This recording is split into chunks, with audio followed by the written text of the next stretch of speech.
We are going to talk quickly about why it's better to make things homemade. I know people don't always love to hear that because it takes more time or steps, but in the long run, it's one of those investments that we should take up front to help with better eating and nutrition and things of that sort. So my biggest thing is like marinara. I'm a big fan of using like canned tomatoes and all of that to make my sauce. I don't think everything has to be made from like a fresh tomato that gets bursted. And the reason for that is marinara has just a ton of extra things in there. There's extra sugar, a ton of sodium, and things like that. So just making that at home, it's super, super easy to make a marinara sauce. I do love making things a little bit more nutrient dense. So I like to add chia seeds to it and a ton of different vegetables, herbs, spices, things like that to make it my own so that we're getting the most nutrients as possible. Something else that I really like for people to make is a jam, but you don't even have to make it so complicated. You can make like a compote and use it like a jam. It's also going to be way less in sugar. And these things are also generally more cost effective as well. So it will save you money. It will be very helpful in terms of choosing better, healthier ingredients. So definitely a good thing to start making. I'm not saying everything needs to be changed over, but again, we spoke about making those smart choices, those small, realistic choices. We can do maybe once a month, say, okay, instead of using a store-bought marinara, I'm going to make my own and then change that to once a week and then so on and so forth. And I think that's a really good way to start making those changes. And by the way, with jam or with tomato sauce, you can put them in some mason jars and put them in the refrigerator or the freezer and make them in bulk as well. I was going to say one more thing that I think about that with just in my own sort of cooking evolution is soup, which like for sure, yeah, pre-packaged, but it's like the amount of soup that you can make and freeze for the amount that you'd be paying for like a soup in a can or a thing is incredible. We have a whole freezer of soup. Yeah. And it's just such a good thing to have in your freezer. And it's such a better thing to make on your own. And it's really easy. You don't even have to fully follow a recipe. And the health benefits are so much better than the ones in the can. You get to customize it to your taste, which we're always talking about with cooking. That's one of the joys of it. Make it exactly how you want to. Exactly. I love that Ariel spoke about the fact about using fresh ingredients opposed to buying jars of stuff and things like that. I'm actually doing a quesadilla today and my protein is steak, but obviously you don't have to use steak. You can use tomatoes, you can use cheese, you can use broccoli, any of the others. But I have made my own homemade salsa because the jars of salsa are really like full of stuff that we can't even read on the back of the ingredients anyway. So I'm just going to do a quick tomato salsa. I have fresh cilantro chopped up in here. Please make sure you soak your cilantro. I must have soaked this 5 times. The water was so sandy this morning. I was thinking, I think they forgot to shake it when they brought it out of the ground. I don't know. I have my fresh cilantro and I have garlic. You can put a jalapeno pepper in here. I didn't do it because I have it in the salsa verde and I'm going to show you how to make that one too. Another side that we can have with main dinners. So here's the tomatoes that are going to go in with the garlic and the chopped up cilantro.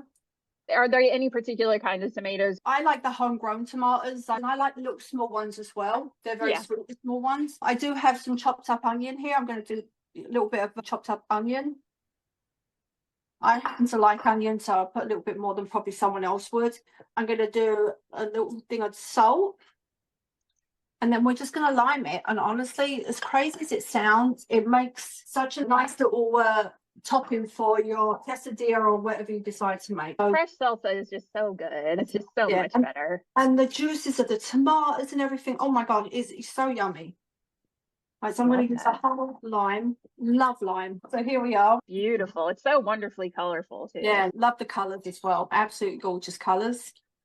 Right. Very cheerful in winter. Yeah. So rather than buy a jar of that, you can have that for a couple of days. Perfect. All right, so I'm going to put that one to the side. My next thing is my quesadilla. I'm going to make a quick quesadilla. I'm using whole wheat tortillas. I love whole wheat tortillas. I think they're great to use. I did make marinated steak this morning. I'm not going to do a new steak because I figured I'll wait till later. There's no one here. It's a bit early in the morning to be frying another steak. But I queued my steak and it's all ready. They do a Beyond steak now if you're vegetarian. And we tried it. Really good.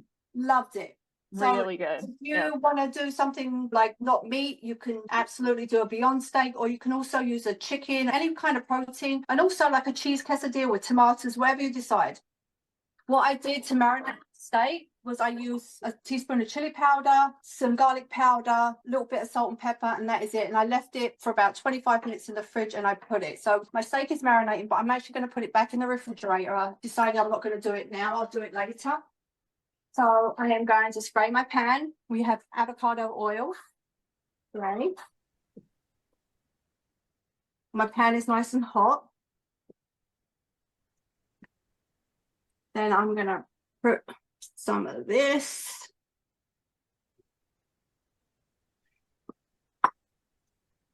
And some cheese. Very nice.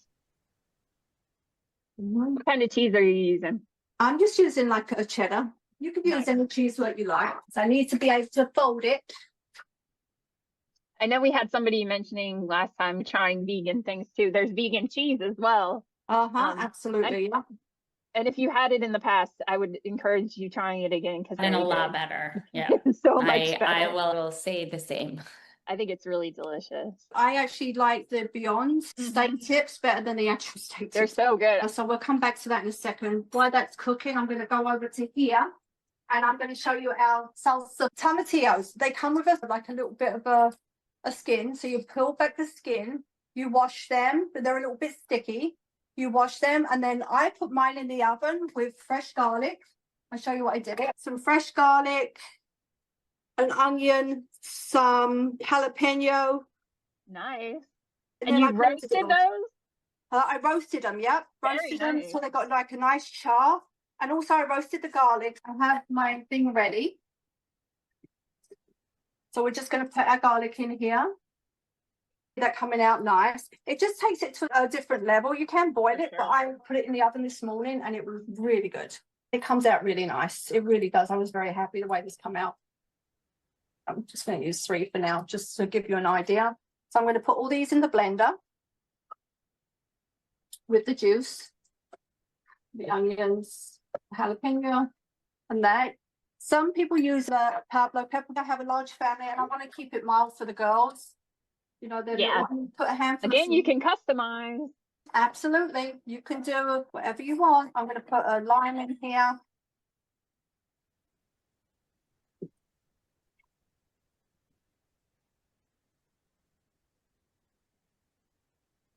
All right, that's it. And now I'm going to blend it. So you see pretty much Very nice. How it looks. I'll show you the results at the end. The air fry of the week. The broccoli, I've just sprayed it with olive oil. I put it in the air fryer for between 3 to 6 minutes. I shake it a total of 8 to 10 minutes. You can put like a little bit of garlic powder and all that. You'll see what that looks like at the end. This is what everything come out looking. Oh, how pretty. Oh, that's so gorgeous. So this is my quesadilla, my steak quesadilla. I put a little bit of guacamole. That's obviously the great fat. The sauce. And the fruit of the week is kiwi.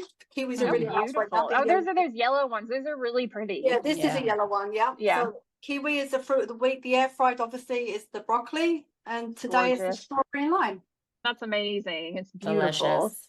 So I am doing an angel hair pasta this week, but with tons of good veggies, crispy chickpeas, and a tahini drizzle. You can really do whatever you want. So I have eggplant, I have mushrooms, peppers, and red onion in here. Oh, and zucchini. I have some olive oil. And then I'm actually using, I don't know if you guys ever use lemon pepper. I love lemon pepper. That's a good one. I love it on fish. I love it in salad dressings, and I love to roast vegetables with it as well. It gives such a good flavor. So I'm going to put that in an oven at 425 degrees. At the same time, I'm going to put in my roasted chickpeas. I'm not going to make another can of roasted chickpeas because I don't really need that many. I had a ton already and I used already on my other one. But for my roasted chickpeas, I just did some olive oil, some ground coriander, and some paprika. And then I roasted them again, 425 degrees for about 20 minutes or so. And then I have my angel hair pasta. I really love angel hair pasta because a little goes a long way. You can actually have a serving size of it's more just because of how thin it is. And I just think it's such a great vehicle for vegetables and everything like that. So I'm going to show you at the end what that looks like, but we're going to make our tahini sauce. You can use Greek yogurt for this too, but I just wanted to make this dairy free. So I'm using my favorite, I think it's called the Beast. I love it. It's like a little blender. We're gonna do tahini. You guys know I love tahini. It's such a good healthy fat. There's a tiny bit of protein in there too. I have about 1/4 cup. I'm making not as much, but if you wanted to make a bigger sauce, I would do 3/4 cup, but I'm gonna just quarter this recipe right now, or half it rather. So I have some tahini. I have 1 zest of a lemon. I'm not going to use the whole thing again since I am lessening the recipe. So I'll use a little bit of that, but I always like to have some lemon zest because why not? It's so good. Then we're going to use the juice of a lemon, and I'm going to use about half of that too. So about the juice of half of the lemon. Then I'm going to use some garlic. I'm just going to put that in there. You don't need to use a blender for this, by the way. You can totally just whisk all of these ingredients together. I would probably recommend doing it over boiling water. It just like blends really nicely, but you don't have to do this. I just love making everything in a blender. I make guacamole, everything in this little blender, and just a little bit of salt I put in there. And now we're gonna cover this up. And I'm gonna put it here, see how that looks. It goes so fast. I got a little stuck to the side. Probably should have added a little more water. Let me just do that. A little tiny bit of water. And I'm gonna put that back in. Put that down. If you need to thicken it up also, you can add some more. Now it's perfect, actually. It smells so good. I'm sure. And then here is my final plate. So I have beautiful. The pasta at the bottom. I have all the roasted veggies. I have the crispy chickpeas. And then I'm just gonna grab a spoon and I'm gonna drizzle some of this on top. And it's just such a good, delicious, easy bowl of goodness and a lot of nutrients. And I also put some Kalamata olives chopped up in here just because I absolutely love Kalamata olives. And that's that. Super, super easy. Really nice. So nutrient packed and really yummy and delicious. And one of the things that I appreciate that you've said before, Ariel, too, is when we're talking about things like pasta, it's like just make it a vehicle for a whole bunch of vegetables. I love that. 100%. Yay. Another good swap is trading out sour cream for Greek yogurt. For Definitely. sure. I love the colorfulness of both of your recipes today. That's really wonderful. Given the cold and the winteriness, it's always great to see those bright colors. Tell us again about the benefits of avocado oil. Besides for the fact that it's like a healthy fat, avocado is a healthy fat, like olive oil, it has a high smoke point, which means when you use it for like sauteing or anything like that, it's not going to burn quickly. So it's more like vegetable oil and those types of things. Vegetable canola, those have higher smoke points, so they're better for frying and for sauteing, whereas olive oil will burn more quickly. You'll notice if you'll use it, your food will burn more quickly. Correct me if I'm wrong, avocado oil is a little bit more heart friendly, or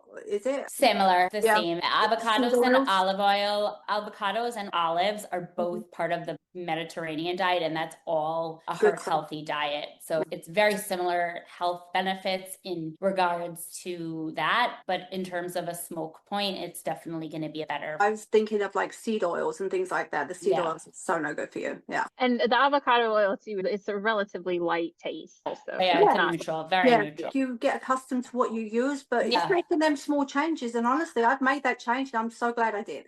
I don't like to use it as much in dressings. I find it doesn't taste the same.